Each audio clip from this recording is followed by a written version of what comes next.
Hi, my name is Stefan Richter, and I will talk about distributional forecasting of time series with neural networks. This talk is based on a paper joined with Moritz Haas, who was my master's student and is now a PhD student at the Max Planck Institute in Tübingen.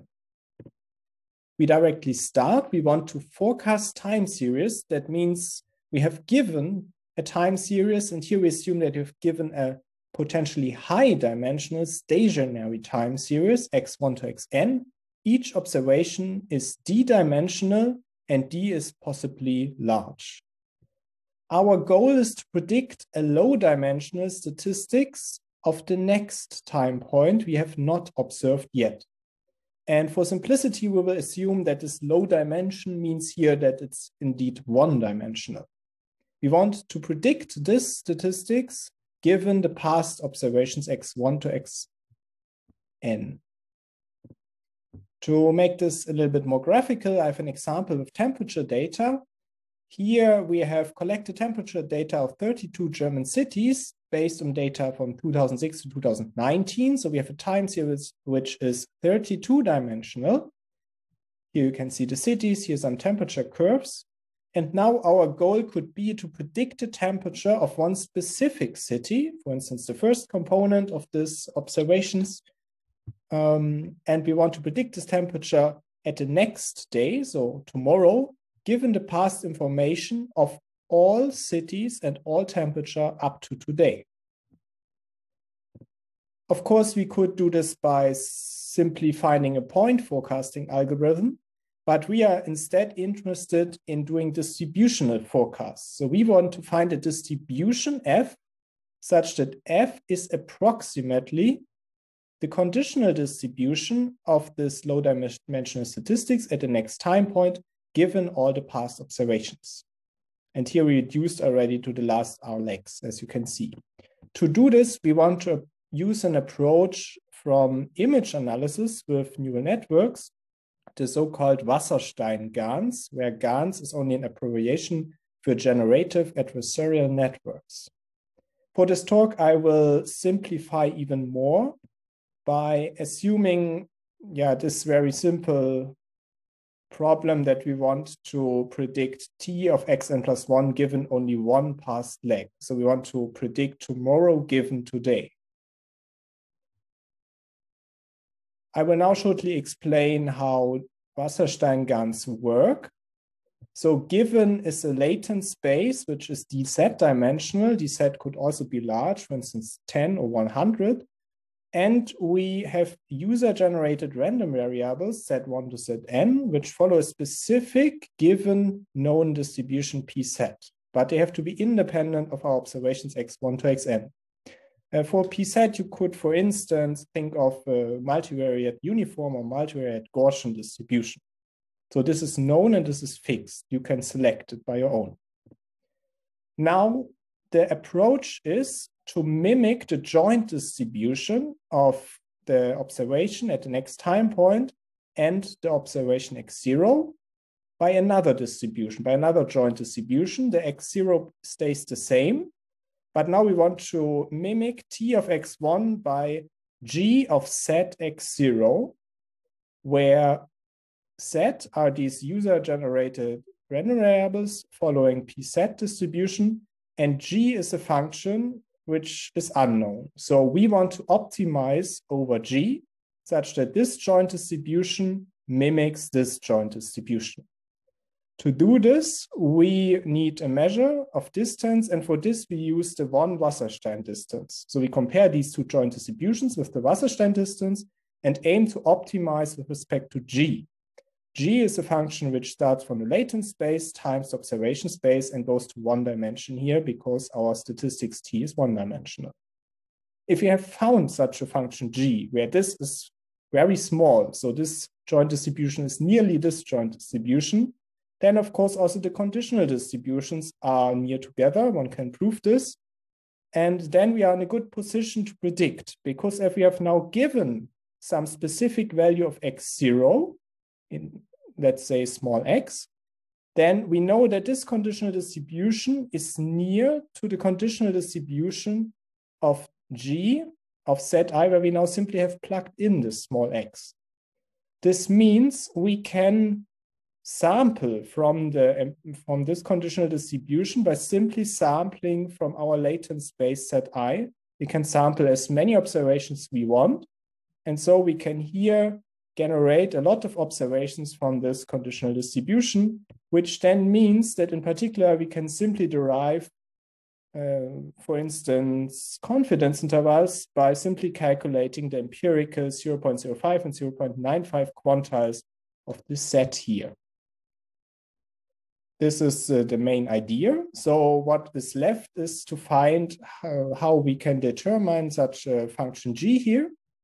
And this is done as follows. We first use the Cantorich formulation of the one Wasserstein distance, which looks like this. So if we want to calculate the distribution, the Wasserstein distance between two distributions, we take the expectations with respect to these two distributions of f, where f here is a function we maximize over all possible functions with Lipschitz constant smaller than 1. Of course, this cannot be calculated in practice. And so what is done is that this supremum here is approximated by a supremum over a class of neural networks, which is a smaller function class then, which makes this distance then weaker. We want to compare the distribution of the joint distribution of this random variables with the joint distribution of this random variables. So we replace these naturally by these values here. And these class of neural networks, which I specify, which I have written here, I do not further specify because there's no time. But in principle, these L stands for the number of layers, P is the width vector, and S is some sparsity constant we use. So this is still a theoretical quantity because we cannot calculate the expectations. If we now want to define a minimizer, we have to replace these expectations by empirical versions. So we replace the expectations by our observations here. And then we have in principle something we can calculate here for each possible function g. But now again, we do not optimize over all possible functions g, which is not tractable, but we reduce ourselves to functions g coming from another network class, which we call the class of generator networks. These are possibly different from the critic networks. We use a different number of layers, different width vectors, and so on. And Gn hat is now defined as the empirical minimizer of this approximated Wasserstein distance. Of course, we can also not calculate this empirical minimizer in practice. One has to use gradient descent methods to do so. But our theory now will provide results for this exact empirical minimizer. To formulate theoretical statements about the quality of our empirical minimizer Gn hat, we have to formulate some structural assumptions on the possible functions g we are interested in. So we introduced the class script g, which should be the class of all functions which decompose into two functions g1 and g2, where g1 goes from the space, where g also starts, so d plus dz, to some possibly larger space, rd. But we assume that any component of g1 only depends on dg components of the input vector x. And this dimension dg should be much smaller than the input dimension d plus dz. And additionally, we assume that each of these components is beta times differentiable. The function g2 instead goes then from this rd to r1 because we want to predict a one-dimensional statistics. And here we assume that this function is in C infinity, so infinitely many times differentiable. A simple example which fits and meets these assumptions would be the additive model, where G simply is obtained by applying some one-dimensional function to each element of the input vector and then summing over all these results. If we have met this assumption, we have two important quantities, beta and dg. Beta and dg. And we have now made a theoretical statement about the approximated Wasserstein distance of the empirical risk minimizer we have formulated. And we state that the expected Wasserstein distance of this empirical risk minimizer minus the best possible Wasserstein distance we could achieve over this function class G can be bounded somehow. So in fact converges to 0 with some certain rate. And this result is obtained under assuming that our observations X, or our time series, is beta mixing. We have some conditions on the class of critic networks and also some not so strong conditions on the class of generator networks. And here we have the rate phi n. And yes, you can see this rate only involves beta and dg. So not the input dimension d plus dz, but only this much smaller dimension dg. And this rate here appears in the right-hand side of this upper bound as 1/2 times a log factor, which is negligible usually.